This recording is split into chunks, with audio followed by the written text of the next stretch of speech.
السلام علیکم ورحمۃ اللہ وبرکاتہ، نحمدہ ونصلی علی رسولہ الکریم، اما بعد فاعوذ باللہ من الشیطان الرجیم، بسم اللہ الرحمن الرحیم، رب اشرح لی صدری ویسر لی امری واحلل عقدۃ من لسانی یفقہوا قولی۔ ایاک نعبد، ایاک بھی دراصل دو لفظ ہیں، ایا اور کا ون لیٹر ہے لیکن پورا معنی دیتا ہے۔ کا مطلب ہوتا ہے یورس، اور ایا کا لفظ آیا ہے اونلی کے معنوں میں، ایک طرح سے اس کو مزید خاص کرنے کے لیے۔ اور نعبدو ہم عبادت کرتے ہیں، واہ اور ایا کا صرف تجھ سے، نستعین ہم مدد چاہتے ہیں۔ نعبدو کا لفظ جو ہے یہ عبد یعبدو سے ہے، اور اس سے لفظ عبادت بنا ہے، اور عبادت کا لفظ ہم سب بولتے ہیں۔ عین بے دال اس کا روٹ ہے۔ عبودیت کہتے ہیں عجز و انکساری کا اظہار کرنا، اپنی ہیوملیشن کا اظہار کرنا، اپنی کمزوری کا اظہار کرنا۔ عبودیہ کس کو کہتے ہیں؟ اپنی کمزوری، عاجزی، انکساری اور اپنی کم مائگی کا اظہار کرنا، بتانا کہ ہم کیا ہیں، بہت بڑی چیز۔ ویسے ہم سارا دن کیا پروو کرتے رہتے ہیں؟ بالکل اپوزٹ ہی کر رہے ہوتے ہیں۔ بہرحال عبادت کہتے ہیں اپنی کمزوری کا اظہار کرنا، اپنی عاجزی کا اظہار کرنا، یہ لفظی معنی ہے، لٹرل میننگ۔ عربی میں عبادت کہتے ہیں اللہ کے لیے عاجزی کا اظہار، التذلل للہ عز وجل، لیکن محبت اور تعظیم کے ساتھ۔ ٹھیک ہے، دیکھیے ہم سب عبادت کے لیے پیدا ہوئے ہیں، ہم سب کو عبادت کا مطلب آنا چاہیے کہ what is عبادت۔ عبادت کا لفظ کس سے نکلا ہے؟ عین با دال سے، عبد۔ عبد کس کو کہتے ہیں؟ غلام کو، بندے کو۔ عبودیت کس کو کہتے ہیں؟ اپنی عاجزی کا اظہار کرنا۔ اور عبادت اسلامی اصطلاح میں کیا ہے؟ کیا کرنا؟ اللہ کے لیے اپنی عاجزی کا اظہار کرنا۔ اسی لیے ہم نماز میں کیا کرتے ہیں؟ کیسے کرتے ہیں اپنی عاجزی کا اظہار؟ ماتھا زمین پر رکھ دیتے ہیں۔ تو یہ کیا ہے؟ اظہار ہے نا، کس کا؟ اپنی عاجزی کا، انکساری کا، ہمبل ہونے کا۔ لیکن شرط ہے اس میں، کیا کہ ساتھ کیا شامل ہو؟ محبت اور تعظیم، رسپیکٹ۔ یعنی کہ او ہو نماز کا وقت، چلو بس پڑھ ہی لیتے، نہ محبت ہے نہ تعظیم ہے۔ یہ کیسی عبادت؟ عبادت کہتے ہیں اللہ کے لیے اپنے آپ کو جھکا دینا، محبت کے ساتھ، تعظیم کے ساتھ، اس کی اطاعت کرتے ہوئے اور اس کی ناپسند کی چیزوں سے رکتے ہوئے۔ تو عبادت کے معنی میں اطاعت بھی ہے، ٹھیک ہے، یعنی جن باتوں کا اس نے حکم دیا وہ کرنا، اور جن سے اس نے روکا رک جانا۔ یہ ہے اپنی عاجزی کا اظہار کرنا۔ تو ایاک نعبد کیا مطلب بنا؟ صرف تیری ہم عبادت کرتے ہیں، صرف تیری۔ کیوں صرف تیری ہم عبادت کرتے؟ کیونکہ تجھ جیسا کوئی ہے ہی نہیں، لیس کمثلہ شیء، ویسا کوئی ہے ہی نہیں، پھر کسی اور کی عبادت کیوں؟ سب کو کھلانے پلانے والا، پالنے والا وہی ہے، پیدا کرنے والا وہی ہے، وہی انتہائی مہربان ہے، ایسا مہربان کوئی نہیں۔ وہی قیامت کے دن کا بھی مالک ہوگا، بے حساب بخش دے گا۔ تو پھر عبادت کس کی ہونی چاہیے؟ کسی اور کی نہیں، اسی کی، اسی کے آگے جھکنا چاہیے۔ ایاک نعبد، لیکن یہ مشکل کام ہے نا، ہر جگہ جہاں اذان ہو، جہاں نماز کا وقت آئے، اذان نہ بھی ہو تو وقت آ جائے تو سب چھوڑ کے اس کے آگے جھک جانا، یہ کیا ہے؟ اظہار ہے۔ پریکٹیکلی ہم بتاتے کہ اللہ تعالیٰ ہم سب سے زیادہ آپ کو چاہتے ہیں، آپ ہمارے لیے سب سے زیادہ امپورٹنٹ ہے۔ یہ ہے عبادت۔ اور نماز ہے کیا؟ تنہائی میں اللہ سے ملنا، کسی اور سے بات نہیں، کسی اور کا کچھ سننا نہیں، کچھ نہیں۔ ایاک نعبد و ایاک نستعین، کیونکہ سب مشکل ہے، ہم کمزور ہیں، اس لیے وایاک نستعین، صرف تجھ سے ہم مدد چاہتے ہیں، تو ہماری مدد کر۔ یہ بندے کی ضرورت ہے، دعا کہ اسی سے مانگے، اس کی عبادت کے لیے اسی کی ہیلپ۔ انسان دو حالتوں میں سے ایک میں ہوتا ہے، یا تو اللہ کی عبادت کر رہا ہوتا ہے، یا پھر یہ کہ اللہ سے مدد مانگ رہا ہوتا ہے۔ عبادت اگرچہ نماز روزے کی شکل میں بھی ہوتی ہے، مگر ساری زندگی کو اللہ کی مرضی کے مطابق گزارنا بھی عبادت ہے۔ اچھا، جب ہم سے وہ نہیں ہو پا رہا ہوتا تو پھر ہم کیا کر رہے ہوتے ہیں؟ پریشان ہو رہے ہوتے ہیں، ہم کچھ کرنا چاہتے ہیں وہ ہو نہیں رہا، وہ کرنا چاہتے ہیں ہو نہیں رہا، ہر وقت کشمکش، دنیا ادھر کھینچتی ہے، دین ادھر کھینچتا ہے، دل کچھ کہتا ہے، دماغ کچھ کہتا ہے، ہم کچھ کرنا چاہتے ہیں، کرنے کچھ نکلے، ہو کچھ اور ہی گیا ہے ہر وقت یہ مسئلہ کہ نہیں یہ میرے ساتھ ہی صرف، ہم سب کے ساتھ ہے۔ ہم کو سمجھ آ گیا ہے کہ اللہ ہمارا خالق، اس نے بنایا، ہمیں پتہ ہے وہ سب سے بڑا ہے، ہمیں پتہ ہے ہمیں کھانا پینا وہی دیتا ہے، ہمیں پتہ ہے ہم نے مر کے ادھر ہی جانا ہے، ہمیں پتہ ہے ہم عبادت کے لیے بنے ہیں، اور ہم کرنا بھی چاہتے ہیں اور کرتے بھی ہیں۔ جو کرنا چاہتے ہیں بعض وقت کر نہیں پاتے، اور جو کرتے ہیں بعض وہ ٹھیک ہی نہیں لگتا، ہر وقت لگتا ہے کوئی غلطی کر بیٹھے۔ ہر نماز کے بعد یہ احساس ہوتا ہے نا اس طرح نہیں پڑھی گئی جیسے پڑھنی چاہیے، دل نہیں مطمئن ہوتا، سیٹسفیکشن اس طرح نہیں ہوتی کہ ہاں بھی حق ادا کر دیا سب ٹھیک ہو۔ خوشی تو ہونا الگ بات ہے، لیکن یہ کہنا کہ حق ادا کر دیا نہیں۔ اگر کوئی شخص پیدائش کے دن سے لے کے موت تک بھی سجدے میں پڑا رہے تو وہ اللہ کا حق ادا نہیں کر سکتا، جتنا مرضی اچھا سجدہ، مگر وہ دل میں جو کمی رہتی ہے اپنی کمزوریوں کا احساس، اصل میں عبادت ہے بھی اسی چیز کا نام ہے کہ اپنی کمزوری کا اظہار کیا جائے کہ اللہ میں تو کر نہیں سکتا، میں کر رہا ہوں مگر میں قابل کسی نہیں ہوں، تو پھر فوراً ضرورت کس کی پڑتی ہے، پھر تو کرا لے ہم سے، تو قبول کر لے، جتنا بھی کیسا بھی کیا ہم نے ٹوٹا پھوٹا، پھر تو اسے ایکسپٹ کر لے، ٹھیک ہے۔ یہی ہے ایاک نعبد و ایاک نستعین، یا ادھر ہے یا ادھر ہے، اور جب غلطی کر بیٹھتے ہیں یا جو کرنا چاہیے تھا نہیں کرتے پھر بھی استغفار کی ضرورت ہوتی، پھر وہ دل دل میں معافی مانگتے رہتے ہیں، یا اللہ ڈر لگتا رہتا ہے تو پکڑنا نہیں، بس ہو گیا نہیں کر پاتے، مجبوری ہے۔ دعا کرنے کا مطلب صرف یہ نہیں ہوتا کہ آپ ساری دنیا کے کام چھوڑ کے وہ مصلی ڈال کے بیٹھے اور دعا کریں، اللہ سے جو اندر ایک کنیکشن ہوتا ہے اور مانگتا رہتا ہے، یہی ہماری ضرورت ہے۔ اور یہ جو کہا گیا نا ایاک، صرف تجھ سے مانگتے ہیں، اس کا مطلب یہ ہے کہ کیا کسی اور سے کچھ بھی نہیں مانگنا چاہیے، کچھ بھی نہیں لینا چاہیے، ہاں؟ یا مانگ سکتے ہیں کسی سے کچھ؟ اگر میں کہوں پلیز مجھے پانی لا دے تو از اٹ رانگ؟ ابھی تو آپ کہہ رہے ہیں نہیں مانگ سکتے، اور ابھی ہم کہہ رہے ہیں صرف تجھ سے مانگ، اور پھر کسی اور سے پانی بھی مانگنے لگتے ہیں۔ اللہ تعالیٰ میں خود کہتا ہے تعاونوا علی البر والتقوی، نیکی اور تقوی کام میں ایک دوسرے کی مدد کرو، اپنے بھائی کی مدد کرو، کسی مظلوم کی مدد کرو، پھر ہم کہتے ہیں ہم تجھ سے ہی مدد چاہتے ہیں، تو پھر یہ کیا ہے؟ بندوں سے بس وہ مانگنا چاہیے جس پر وہ قادر ہو، اس سے زیادہ نہیں، اور اللہ سے وہ مانگنا چاہیے جس پہ وہ قادر ہے، اور کس پہ وہ قادر؟ ہر چیز پہ۔ بندوں سے وہ نہیں مانگنا چاہیے جو بندوں کے ہاتھ میں نہیں، ٹھیک ہے؟ یہ ہے اس کا مطلب۔ مثلا کسی کی زندگی کس کے ہاتھ میں، کس سے مانگنی چاہیے؟ صحت کس کے ہاتھ میں؟ کیا ہم کسی ڈاکٹر سے کہہ سکتے ہیں آپ مجھے صحت دے دیں؟ نہیں، لیکن یہ کہہ سکتے دوا دے دے، کیونکہ وہ دوا دے سکتا، صحت نہیں دے سکتا۔ اسی طرح اور چیزیں بھی، تو جو اللہ کے ہاتھ میں ہے اس کے لیے کسی بندے پہ توقع رکھنا جو ان بیچاروں کے پاس ہے ہی نہیں۔ ہم بعض اوقات دوسرے سے ایکسپیکٹیشن رکھتے ہیں نا، یہ کر دے گا، وہ کر دے گا، پھر وہ نہیں کرتا، پھر ہم ناراض ہو جاتے ہیں۔ نو، ہم کیوں مایوس ہوتے ہیں ہر وقت، فرسٹریٹ ہوتے ہیں؟ کیونکہ بندوں سے ہم وہ ایکسپیکٹ کر رہے ہوتے ہیں جو ان بیچاروں کے پاس ہے ہی نہیں۔ جس دن ہمیں یہ سمجھ آ جائے ساری فرسٹریشن ختم ہو جائے اور ہر ایک کو معاف کر سکے ہم۔ بندوں سے تعلقات بھی اس وقت اچھے ہوں گے جب ہمارا عقیدہ صحیح ہوگا۔ جب وہ نہیں کر سکے گا، ہمیں پتہ ہے وہ بیچارہ ہے، نہیں کر سکتا، وہ کمزور ہے۔ عام طور پہ ہماری مشکل کیا ہوتی ہے؟ جب ہم چھوٹے ہوتے ہیں ہم اپنے ماں باپ کو خدا سمجھے بیٹھے ہوتے ہیں، ہر چیز سمجھتے ہیں، ماں باپ تو ہر چیز کر لیں گے، ہمیں کر کے دینا چاہیے۔ اچھا شادی کے بعد ہم کیا سمجھتے ہیں؟ ہر چیز میاں کے ہاتھ، سب وہ کر سکتے۔ اچھا بعض لوگ تو بہت سمجھدار ہو گئے، وہ نہیں سمجھتے، وہ کہتے ہیں ہر چیز ہمارے اپنے ہاتھ میں، ہم خود جاب کر سکتے ہیں، ہم انڈیپینڈنٹ ہیں، ہمارے ہاتھ میں ہے، لیکن سب کچھ ہمارے اپنے ہاتھ میں بھی نہیں۔ تو اوور کانفیڈنٹ ہونا یا کسی پہ اتنا توکل کر بیٹھنا کہ بس یہ تو میرا آقا ہی ہے اور ہر چیز اسی کے اختیار میں ہے، سب غلط ہے۔ صرف اللہ ہی ایک ذات ایسی ہے جس کے ہاتھ میں سب کچھ، بندوں کے ہاتھ میں جو کچھ ہے لمیٹڈ کوانٹٹی اور لمیٹڈ ٹائم، ٹائم بھی لمیٹڈ ہے۔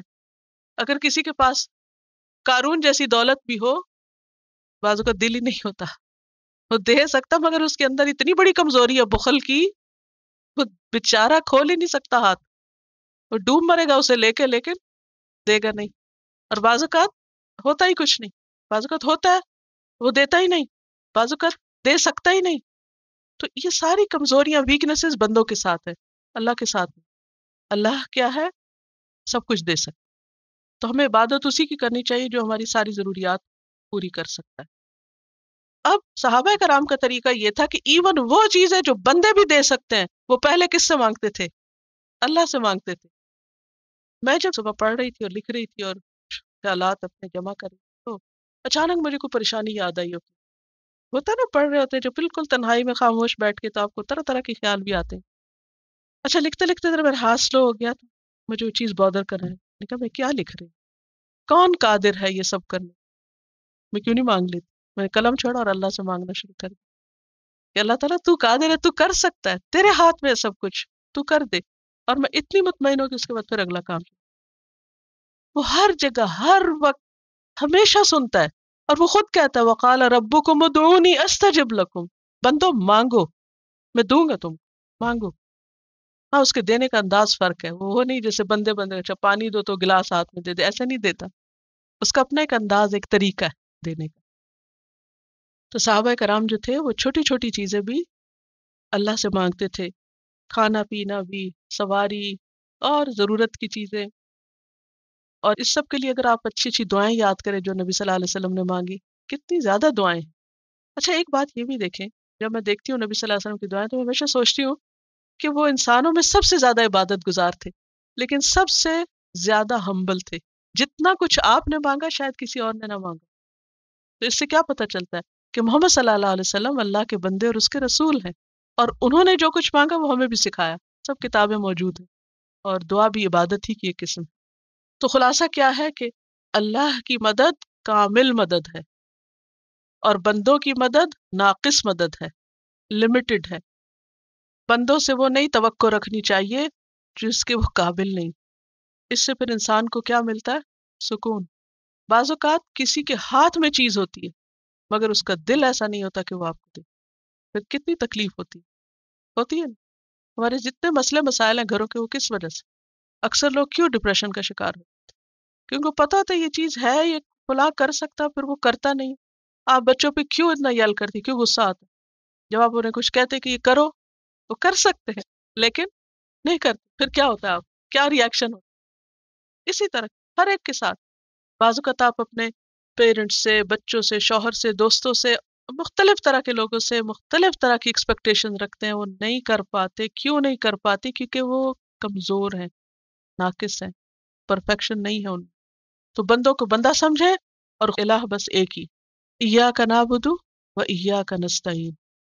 اور یہ جو ہم کہتے ہیں نا لا الہ الا اللہ، یہ اس کی اصل تفصیل ہے۔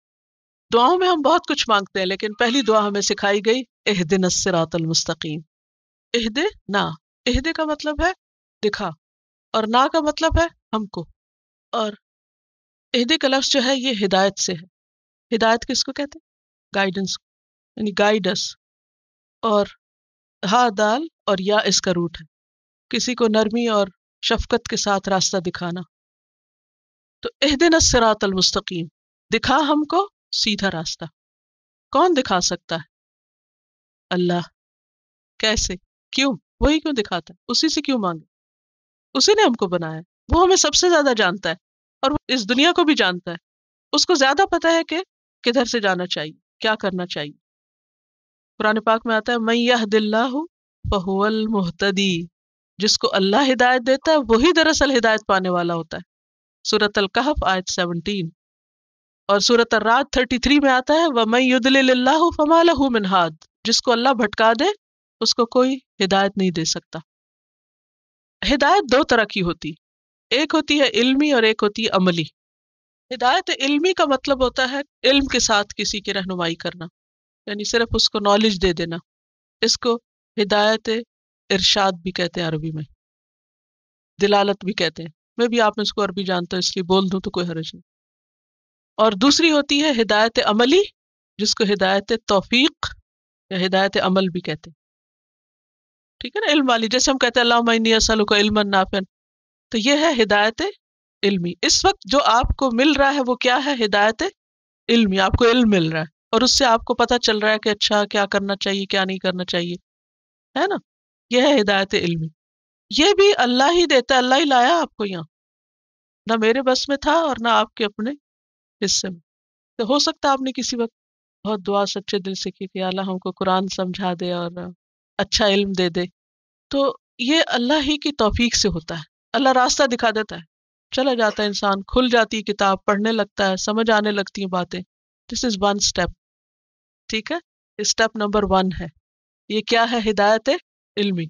آپ نے مانگا، اللہ نے آپ کو راستہ دکھا دیا. اب واپس گھر جا کر دوسرا حصہ ہے ہدایت عملی، کہ جو علم حاصل کیا ہے اس کو عمل میں بھی لانا ہے انشاءاللہ. جو سوچا اس کو کرنا بھی، ایٹ لیسٹ اور کچھ نہیں تو سچے دل سے الحمدللہ کہنا سیکھ. ابھی آخر میں تھوڑی سی بات کروں گی کہ ابھی کام ہوم ورک کیا ہے. تو ہدایت اللہ دیتا ہے، اسی کی توفیق سے آتی. اب آپ بہت سے لوگ کہتے ہیں اللہ چاہے گا تو ہم کو ہدایت مل جائے گی، اور کوشش نہیں کرتے. یہ ایک غلط طریقہ ہے. جو شخص کچھ چاہتا ہے اس کے لیے کوشش بھی کرتا ہے. مثلا اگر کسی شخص کو مال کا شوق ہے تو وہ جاب ڈھونڈے گا یا نہیں؟ وہ کہے گا اگر قسمت میں ہوا تو اچھی جاب مل ہی جائے گی. ہر روز لوگ جابس کی وہ کھول کے بیٹھ جاتے ہیں اور اپلائی کرتے چلے جاتے. کیوں کرتے ہیں؟ قسمت میں ہوگا خود ہی کوئی اچانک سبب بن جائے گا. ہاں؟ کوشش کرتے ہیں نا، جگہ ڈھونڈتے ہیں جہاں وہ جاب کے نوٹسز جا کے پڑھتے ہیں نا، پھر جاب مل جاتی ہے، پھر مال آنے لگتا ہے. اچھا، مال کا بہت شوق ہو اور جاب کے لیے کوشش نہ کرے تو اس کو مقصد حاصل نہیں ہوگا. اسی طرح کسی شخص کو جنت میں جانے کا شوق ہو، سیدھے راستے پہ چلنے کا شوق ہو، اور وہ اس کے لیے کوشش نہ کرے، یہ نہ جانے کہ کہاں پڑھا جاتا ہے قرآن، کہاں سے پتہ چلتی ہیں باتیں، کیسے کرتے ہیں عمل، نہ وہاں جائے، نہ تکلیف اٹھائے، نہ کتاب کھولے، نہ لکھے، نہ پڑھے، اندھیروں میں رہے اور کہے اللہ نے اگر میری قسمت میں جنت لکھی ہے تو مجھ کو مل ہی جائے گی. بہت سے لوگوں کا یہی رویہ. تو جب ہم کہتے ہیں نا اہدنا الصراط المستقیم، تو اس کا مطلب ہے کہ اللہ ہمیں علم بھی دے اور عمل کی توفیق بھی دے. اور صراط کا لفظ جو ہے صاد را طا سے ہے. صراط کہتے ہیں کھلے راستے کو. کون سا راستہ؟ کھلا راستہ. بڑی سے بڑی ہائی وے کا سوچے جس پہ ایک وقت میں کئی لینز چل رہی ہوتی ہیں. تو صراط مستقیم وہ راستہ ہوتا ہے کہ جو سب کو لے کے چلتا ہے، جتنے بھی آنا چاہیں آ جائیں، آئیں اور چلیں.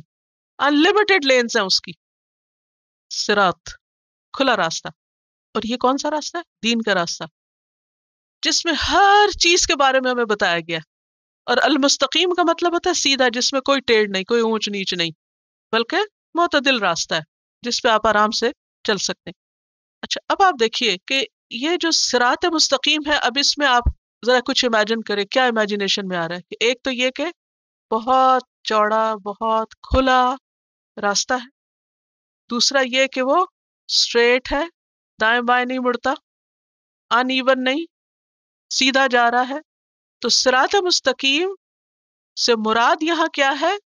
دین کا راستہ، وہ راستہ جو ہمیں اللہ کی رضامندی تک پہنچائے. تو اللہ تو ہم کو ایسا راستہ دکھا، ایسے راستے پہ چلا کہ جس پہ چل کے ہم تجھے خوش کر دیں. اب دیکھیے کہ ہمارے دین میں ہمیں کیا کیا بتایا گیا. قرآن میں ہمیں کن کن چیزوں کے بارے میں بتایا گیا. قرآن کی سب سے بڑی آیت کون سی ہے؟ آپ کسی کو معلوم؟ سورۃ بقرہ کی کون سی آیت؟ آیت دین، قرض والی. قرض پر آیت قرآن کی سب سے بڑی آیت ہے کہ قرض کا لین دین کیسے کرو. تو یہ صراط مستقیم صرف جنت دوزخ کی بات نہیں کرتا، بلکہ اس میں معاش اور معاد دونوں کے بارے میں سب کچھ بتایا گیا.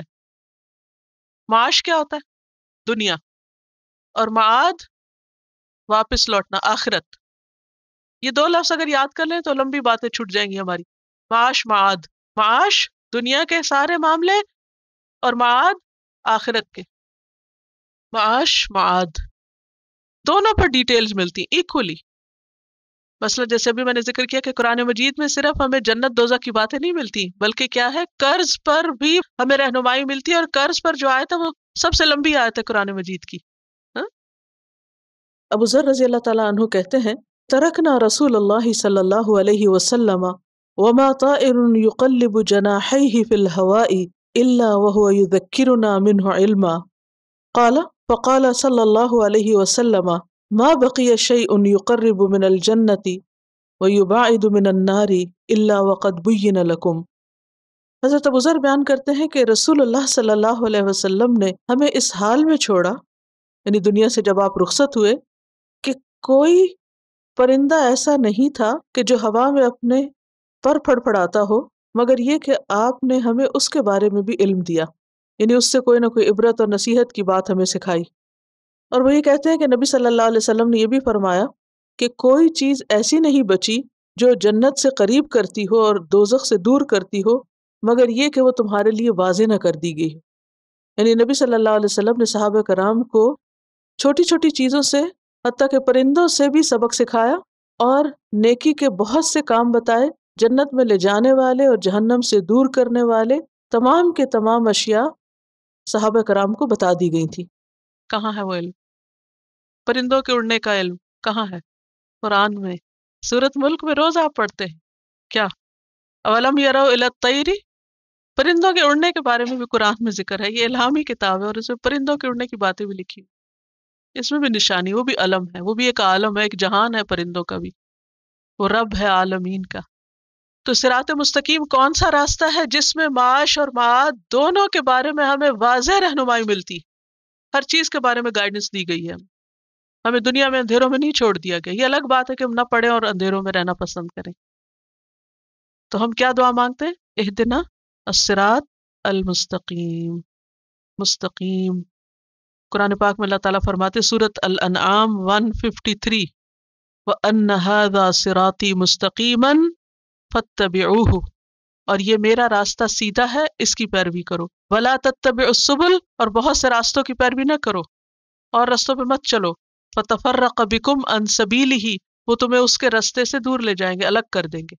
تو اللہ کا راستہ سیدھا راستہ ہے، دین کا راستہ، اور یہ راستہ، یہ ہائی وے جو ہے، یہ ہمیں سیدھی جنت تک پہنچاتی ہے اگر ہم اس پر چلے، اس کے رولز کو فالو کرے۔ اب آپ میں سے جو ڈرائیورز ہیں وہ سوچ لیں کہ آپ ہائی وے پہ چڑھ چکے ہیں، اور اب آپ کو چڑھنے کی پرمیشن کب ملتی ہے؟ جب آپ رولز اینڈ ریگولیشنز کو فالو کریں۔ تو اس راستے کے بھی کچھ رولز اینڈ ریگولیشن، ان کو فالو کریں۔ اس ٹیسٹ کو پاس کرنے کے لیے کیا کرنا پڑتا ہے؟ گاڑی چلانے کے لیے کچھ کرنا پڑتا ہے؟ آپ میں سے جو لوگ ڈرائیونگ ٹیسٹ پاس کیے ان کو پتا ہے کتنے کانشیس تھے، اور فیل ہو گئے تو بھی ہمت نہیں ہاری، پھر پاس کیا۔ اور پھر کیا وہ صرف علمی ہدایت تھی؟ کیا تھی ساتھ؟ عملی تھی نا۔ جب ڈرائیور بنے نا، جب ہائی وے پہ چل سکتے نا، جب منزل تک پہنچ سکتے ہیں نا، بس اسی سے ہی صراط مستقیم کو سمجھ لیجیے۔ ہمیں ڈرائیونگ کے علمی اور عملی طریقے سکھا دے، اور پھر پہلا جو ہے نا وہ طریقہ سکھا دے، اور دوسرا یہ کہ چلا بھی دے، کیونکہ اللہ کی توفیق سے ہی بندہ چل سکتا ہے۔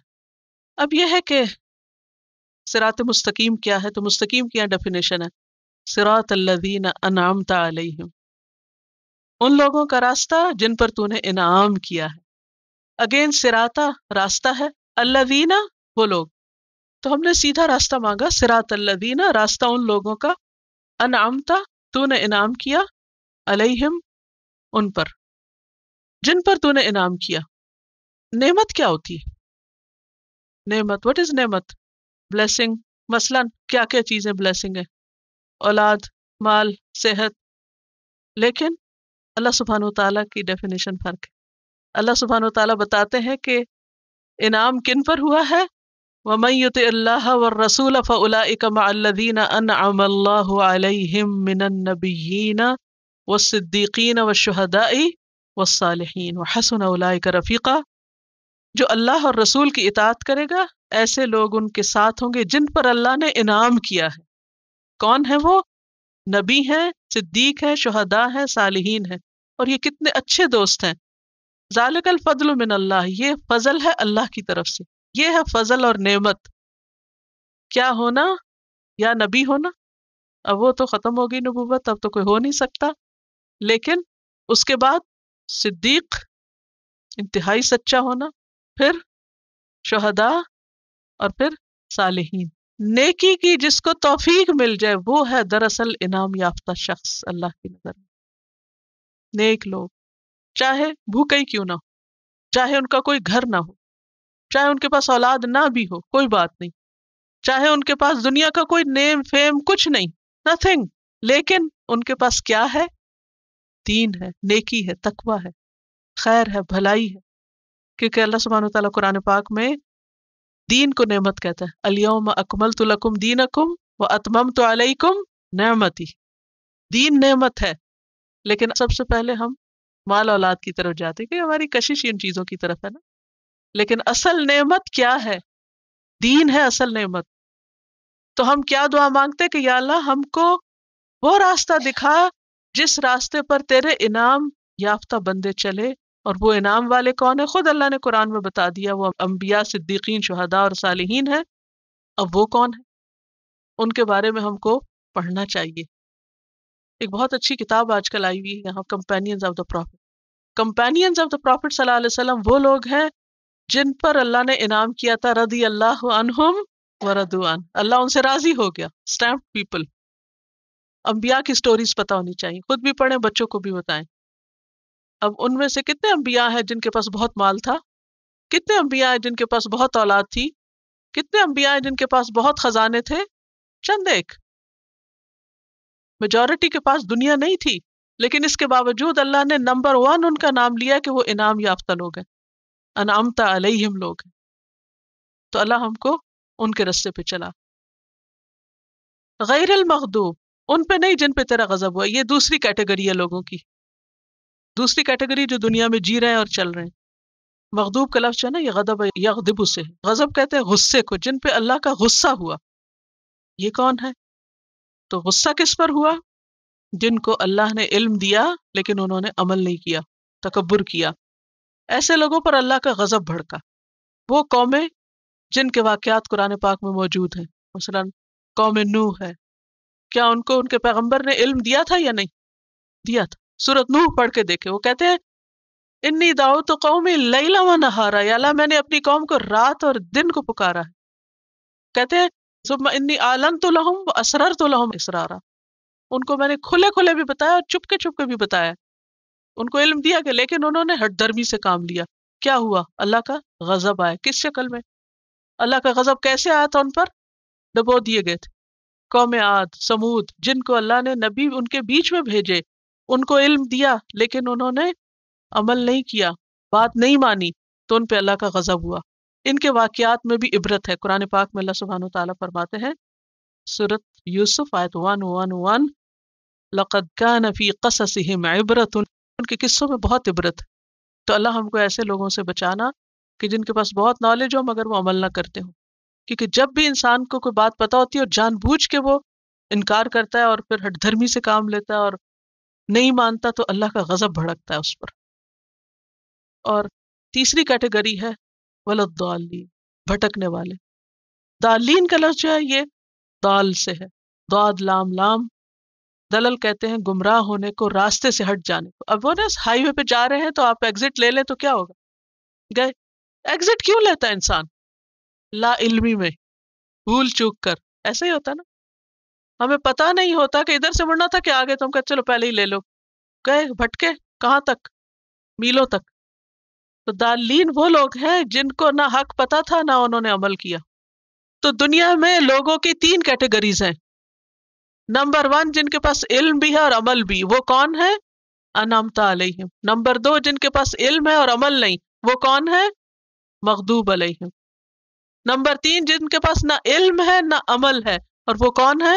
ضالین، بھٹکے ہوئے لوگ. تو سیدھے رستے پہ کون ہے؟ جن کے پاس علم بھی ہے اور عمل بھی، جنہوں نے تھیری اور پریکٹیکلی دونوں کو ساتھ لیا اور جنہوں نے روڈ ٹیسٹ بھی پاس کر لیا، وہ ہے انعمت علیہم. علم کے بغیر عمل نہیں آ سکتا. عمل کے لیے علم ضروری ہے، اس لیے ہر مسلمان پر علم حاصل کرنا کیا ہے؟ فرض ہے.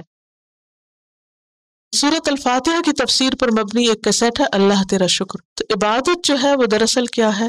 شکر گزاری ہے. جو بھی نعمتیں ہم کو ملی ہیں تو اس کی یاد دہانی کے لیے، تاکہ مزید آپ اپنے آپ کو اللہ کے شکر کے لیے تیار کریں. اور حقیقت یہ ہے کہ اللہ کا حق ہے ہم سب پر کہ ہم اس کے عبادت گزار ہوں اور شکر گزار ہوں۔ تو گھر جا کر ایک تو آپ نے کیا کرنا ہے، اپنی نمازوں میں سورۃ فاتحہ جب پڑھیں گے تو اس میں معنی پر غور کریں گے۔ This is number 1 home work. Number 2، translation پھر دہرائیں گے، اپنے ٹاسک لکھ لیجئے۔ نمبر 1، سورۃ فاتحہ نماز میں پڑھتے وقت معنی پر غور کریں گے۔ Number 2، translation word to word دہرائیں گے۔ نمبر 3، تفسیر کے نوٹس کا ریویو کریں گے۔ نمبر 4، یہ جو مصحف ہے آپ کے پاس، اس میں نیچے خالی جگہ چھٹی ہوئی ہے نا، تو کسی بھی قرآن پاک سے یا خود بنا کے با محاورہ رننگ ٹرانسلیشن اس پر لکھ لیں، کہ خالی اسی لیے ہے کہ آپ پھر خود اپنے قلم سے، اللہ نے چونکہ لکھنا سکھایا تو قلم سے آپ جب لکھیں گے تو آپ کو زیادہ سمجھ آئے گی کہ آپ کیا کر رہے ہیں۔ اٹ ول ہیلپ یو، کیونکہ میرا پریکٹیکل ایکسپیرینس ہے، جب میں کوئی چیز اپنے ہاتھ سے لکھتی ہوں، بھلے دیکھ کے لکھوں، تو مجھے زیادہ سمجھ میں آتی۔ پھر ہر آیت پر رک کر کوشچن کریں گے خود سے کہ سمجھ آیا یا نہیں، کیا مطلب ہے، what is the meaning of حمد، واٹ از للہ، واٹ از صراط، واٹ از مستقیم، ہر لفظ پر کوشچن کریں گے خود کو، ٹھیک ہے۔ کسی سے ڈسکس کریں گے سورۃ فاتحہ کا معنی۔ دیکھیں یہ سورت وہ ہے نا جو آپ سب نماز میں پڑھتے ہیں، آپ کے ہسبینڈ، بچے، آپ کے دوست، رشتہ دار، تو کتنا بڑا آپ کا احسان ہوگا اگر ان کے ساتھ آپ مختصر سا سورت فاتحہ کو ڈسکس کر لیں۔ عام طور پہ سورت فاتحہ کب پڑھتے ہیں ہمارے ہاں مسلمانوں میں؟ جب کوئی فوت ہو جائے۔ یہ سورت فوت ہونے میں پڑھنی چاہیے یا زندہ ہوتے وقت پڑھنی چاہیے؟ ان بیچاروں کو اب اہدنا الصراط المستقیم کی کیا ضرورت؟ وہ تو کر گئے جو کرنا۔ آپ کمپیوٹر پر آٹو ریسائٹر ڈاؤن لوڈ کر لیں، اس پر سورت الفاتحہ کی قرات ڈاؤن لوڈ کر لیں، ہر قاری کی آواز میں جتنے بھی انہوں نے دیے ہوئے ہیں، اور پھر ریسائٹ آل سورز کو کلک کر دیں اور چلا دیں، اور اپنا کام کرتے رہے، اور کبھی ایک رنگ میں سنیں، کبھی دوسرے میں سنیں، کبھی تیسرے میں، اور ہر دفعہ آپ اپنے آپ سے باتیں کریں اور پھر اللہ سے باتیں کریں۔ خالق، مالک، مدبر، رب العالمین، الحمد للہ رب العالمین، الرحمن الرحیم، مالک یوم الدین، ایاک نعبد و ایاک نستعین، اہدنا الصراط المستقیم، صراط الذین انعمت علیہم غیر المغضوب علیہم ولا الضالین۔ اگر آپ پھر ان کی ڈیٹیل دیکھیں، ایک ایک عالم میں کیا کچھ ہے، تو ہمارے تو گنتی سے ہی باہر ہے، لیکن اس کو چھوڑ کے پتہ نہیں کس کس کی تعریف ہم کرتے رہتے ہیں۔ اللہ ہم کو معاف کر دے۔ آگے چلنے سے پہلے دہرا لیتے ہیں، قرآن مجید شروع کرنے سے پہلے کیا پڑھنا چاہیے؟ اعوذ باللہ۔ دلیل سورۃ النحل آیت 98، وَإِذَا قَرَأْتَ الْقُرْآنَ فَاسْتَعِذْ بِاللَّهِ مِنَ الشَّيْطَانِ الرَّجِيمِ، یہ ہے دلیل۔ تو اس لیے جب بھی آپ قرآن مجید پڑھیں تو اس کے شروع میں اعوذ باللہ ضرور پڑھیں۔ کیا بسم اللہ سورۃ الفاتحہ کا حصہ ہے یا ایک الگ آیت ہے؟ الگ آیت ہے۔ قرآن مجید کی کتنی صورتوں سے پہلے ہے بسم اللہ؟ ایک صورت کے علاوہ، یا جو سورۃ التوبہ ہے اس کے علاوہ تمام صورتوں سے پہلے ہے، ٹھیک ہے؟ بسم اللہ پڑھنا کیوں ضروری ہے؟ ہر کام کے آغاز میں اللہ کا نام لینا باعث برکت ہے۔ یہ تو عقلی دلیل ہے، کیا قرآن و سنت سے بھی کوئی دلیل ہے؟ اقرأ بسم ربک الذی خلق، ٹھیک ہے؟ تو پڑھنے سے پہلے کیا کرنا چاہیے؟ اللہ کا نام لینا چاہیے۔ اقرأ، پڑھیے، بسم ربک الذی خلق۔ اور ایک اور دلیل یہ کہ خود یہاں لکھی ہوئی ہے، قرآن مجید کے آغاز میں لکھی ہوئی ہے بسم اللہ، تو اس لیے ہمیں پڑھنی ہے۔ الفاتحہ کو فاتحہ کیوں کہتے ہیں؟ اس سے قرآن مجید کا آغاز ہوتا ہے، یعنی قرآن پاک کی اوپننگ ہو رہی ہے۔ کیا سورۃ الفاتحہ کے کچھ اور نام بھی ہیں؟ کئی نام ہیں۔ ام الکتاب، ام القرآن بھی کہا جاتا ہے، قرآن کی ماں۔ السبع المثانی بھی کہا جاتا ہے۔ شفا، لفظ قرآن کا کیا معنی ہے؟ ہر ایک بولتا ہے لفظ قرآن، لیکن واٹ از قرآن؟ لفظی معنی پڑھنا اور جمع کرنا، قرأ سے ہے جس کا معنی ہے پڑھنا اور جمع کرنا، اور قرآن فعلان کے وزن پر بہت زیادہ پڑھا جانے والا. الحمدللہ. الحمد، حمد کا کیا معنی ہے؟ تعریف. کون سی تعریف؟ تعریف کی کئی قسمیں ہوتی ہیں نا. خاص تعریف محبت اور تعظیم والی تعریف، جو کس کے لیے ہو؟ اس ہستی کے لیے جس کے اندر کمال ہو، صاحب کمال ہستی کے لیے. اور اس کا کمال ذاتی بھی ہے اور صفاتی بھی ہے اور فعلی بھی ہے. کیا مطلب ہے؟ کہ اللہ کی ذات اپنی ذات میں کامل ہے اور اس کی صفات بھی کامل ہے اور اس کے کام بھی پرفیکشن والے ہیں. حمد کے علاوہ ایک اور تعریف ہوتی ہے مدح. وہ کس کے لیے ہوتی ہے؟ انسانوں کے لیے. لیکن فرق کیا ہے دونوں میں؟ حمد اور مدح میں فرق کیا ہے؟ حمد وہ تعریف ہوتی ہے جو محبت اور تعظیم پر مبنی ہو، لیکن مدح میں ضروری نہیں کہ سچائی بھی ہو. مدح سچی بھی ہو سکتی ہے اور جھوٹی بھی. عموماً بادشاہوں کی کیا ہوتی ہے؟ مدح ہوتی ہے. تو وہ ضروری نہیں کہ سچی بھی ہو. بعضوں کا صرف کسی مجبوری یا کسی مطلب کے لیے لوگ خوشامد کر رہے ہوتے ہیں، وہ مدح ہوتی ہے. ہم کا ایک معنی شکر بھی کیا جاتا ہے. شکر. الحمدللہ کا معنی کیا ہے؟ اللہ کا شکر. حمد اور شکر میں تھوڑا سا فرق ہے. ہم تو کوئی کرے یا نہ کرے، اور ان چیزوں پر بھی جو اس نے ہمیں دی اور وہ جو سب کے لیے ہیں.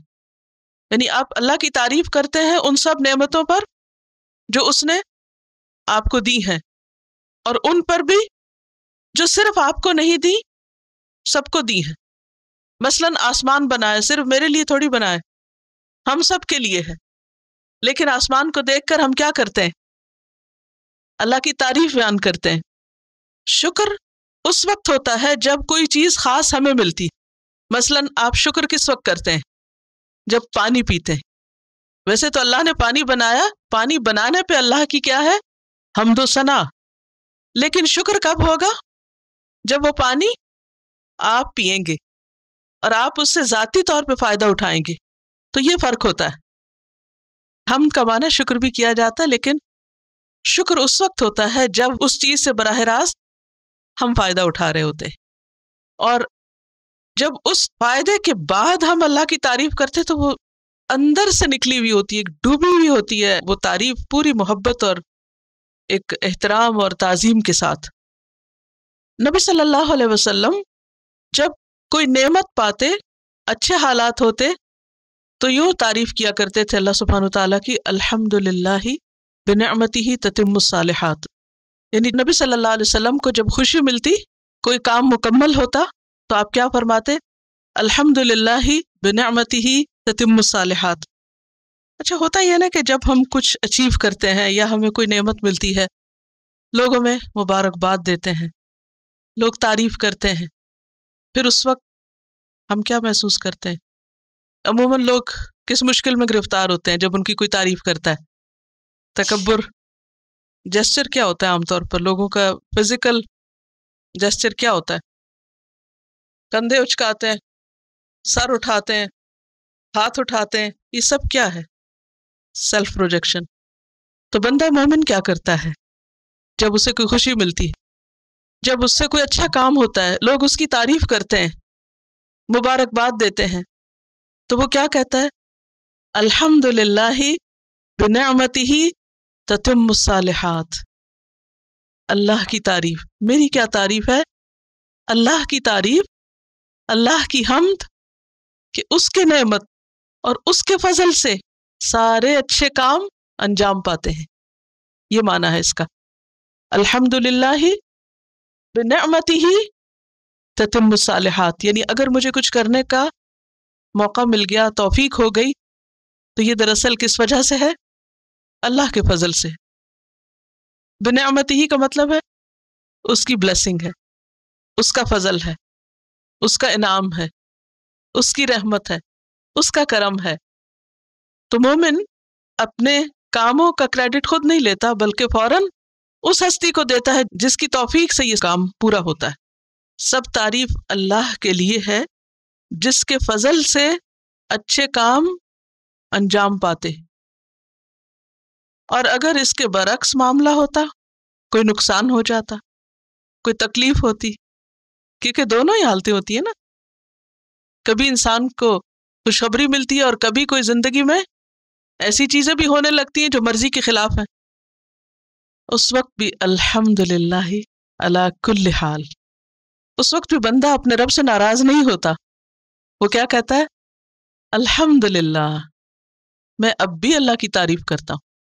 علی کل حال، ہر حال میں، انکنڈیشنل، انکنڈیشنل.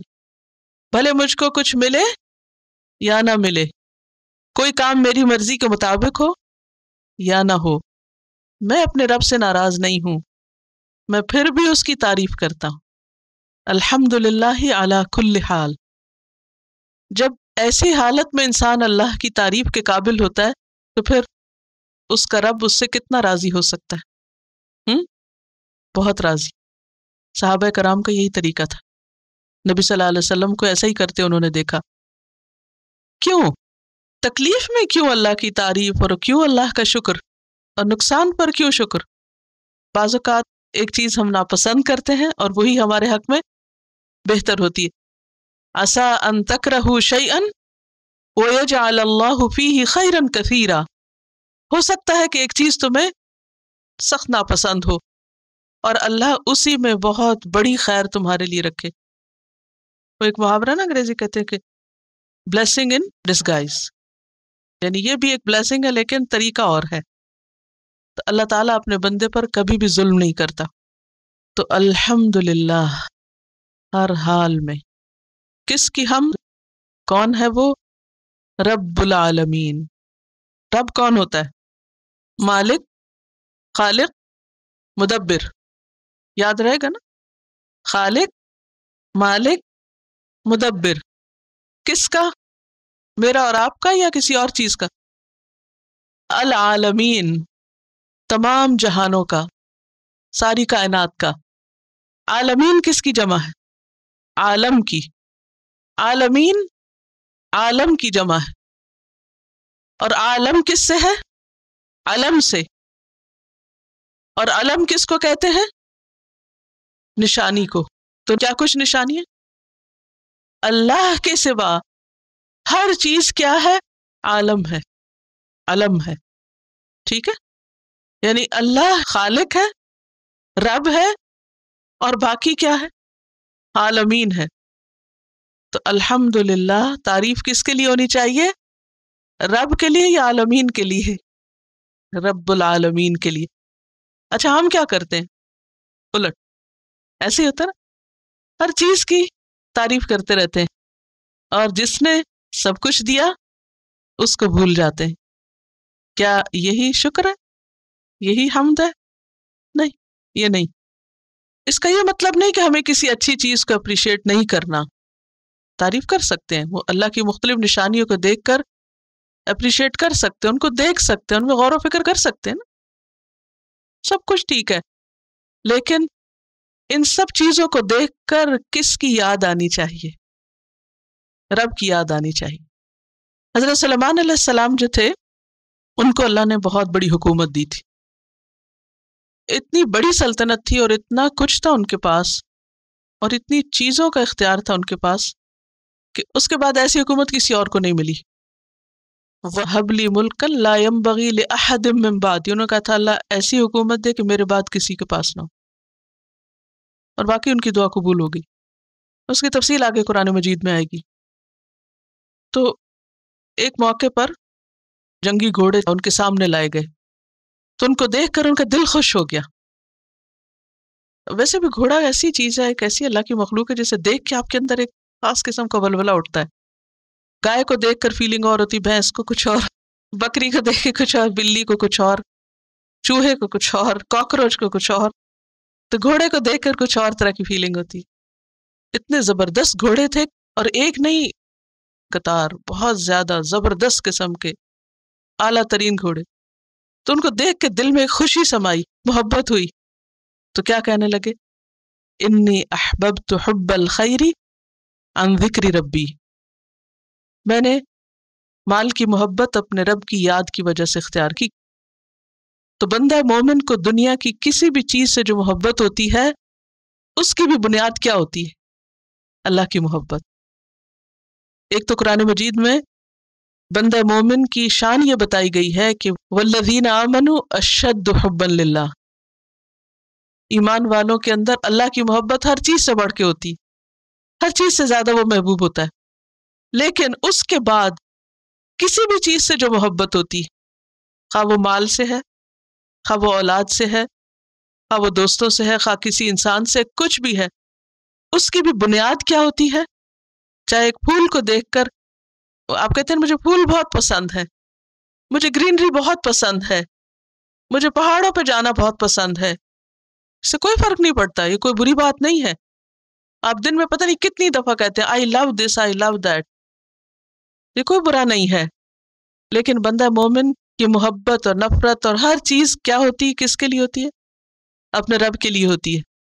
ایک حدیث میں آتا ہے من احب للہ و ابغض للہ و اعطى للہ و منع للہ فقد استکمل الایمان. جس نے اللہ کے لیے محبت کی، اللہ کے لیے بغض رکھا، اللہ کے لیے کچھ دیا، اللہ کے لیے کچھ روک لیا، اس نے اپنا ایمان مکمل کر لیا. تو محبت اور نفرت اور دینا اور روکنا یہ سب کچھ کیا ہے؟ ایمان کا حصہ ہے. اس کے بغیر ایمان مکمل نہیں ہوتا. لیکن بندہ مومن کی محبت جو ہوتی ہے وہ عام انسان کی محبت سے مختلف ہوتی ہے.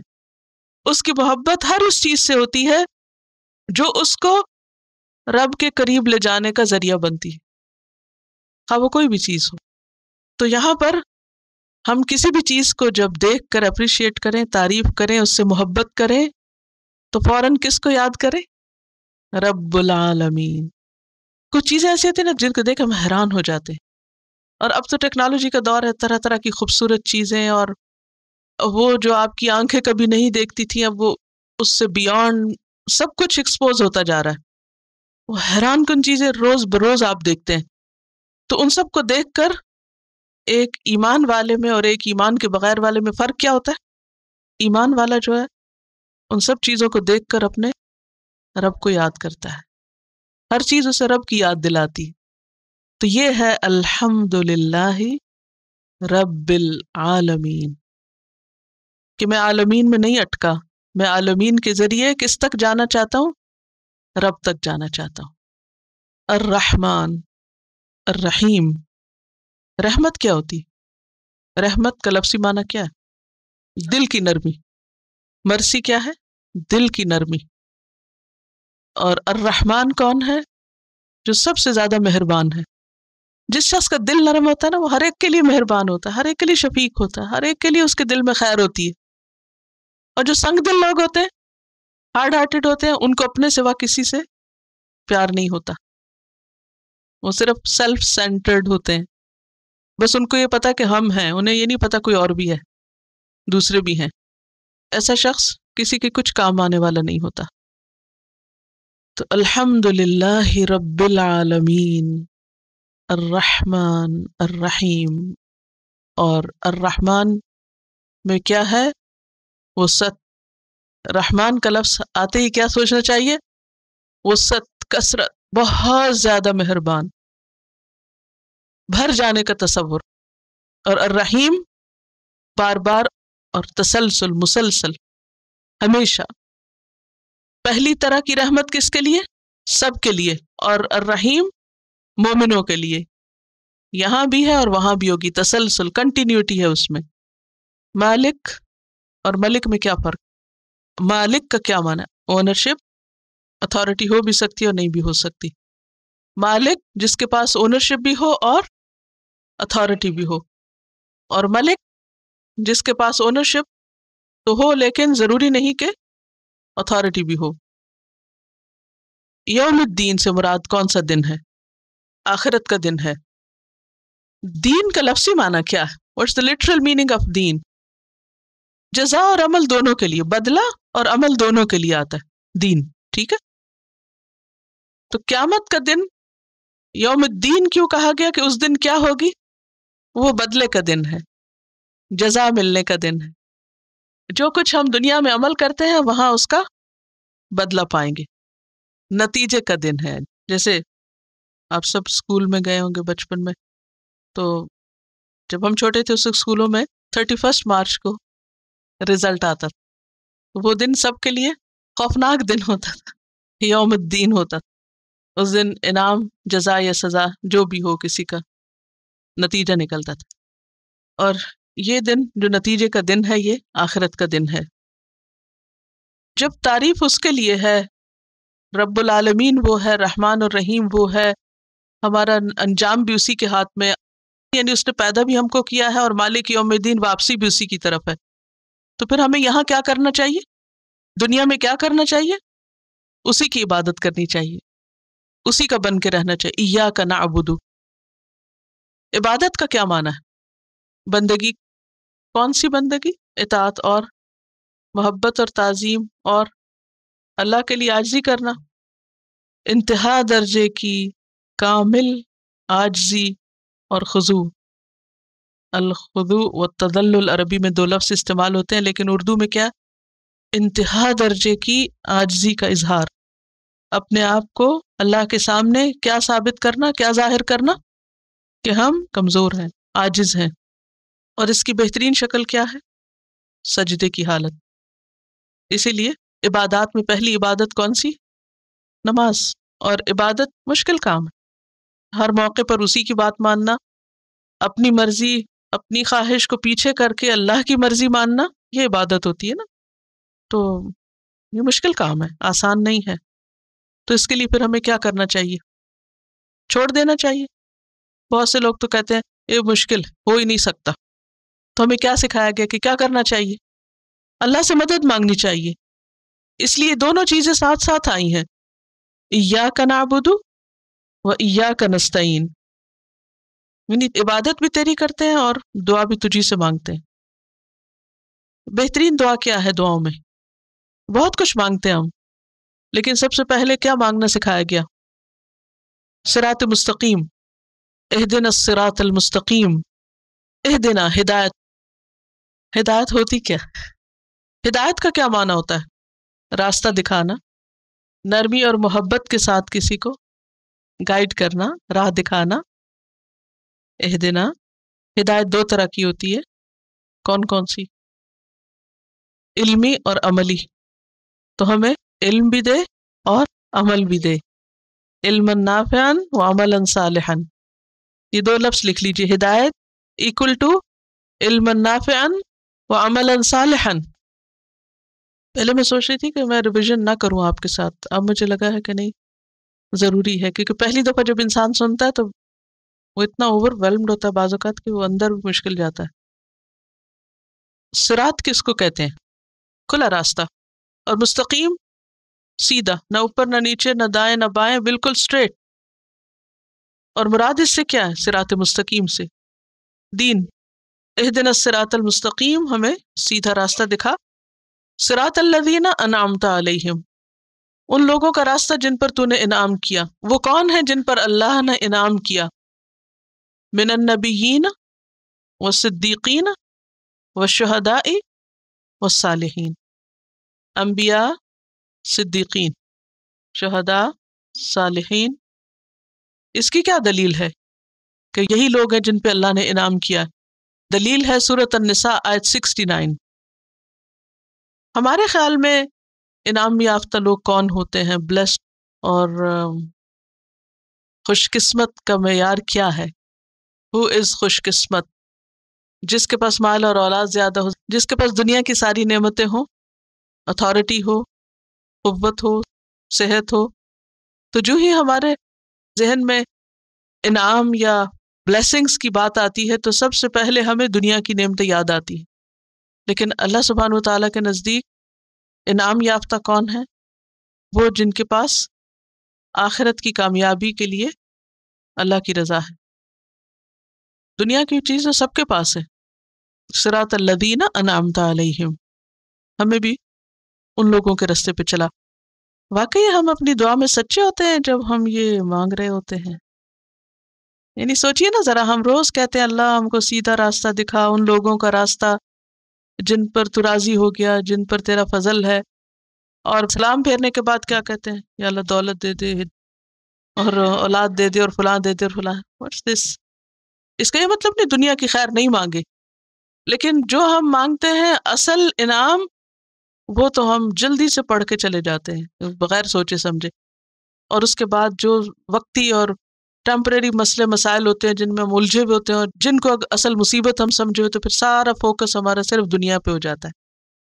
نہیں، اس کا یہ مطلب نہیں ہے کہ ہم دنیا نہ مانگے۔ ربنا آتنا فی الدنیا حسنۃ وفی الآخرۃ حسنۃ، میرا کہنے کا مطلب یہ ہے کہ جب ہم دنیا مانگتے ہیں تو ہم بہت سیریس ہوتے ہیں، بہت سنجیدہ ہوتے ہیں، وی مین اٹ۔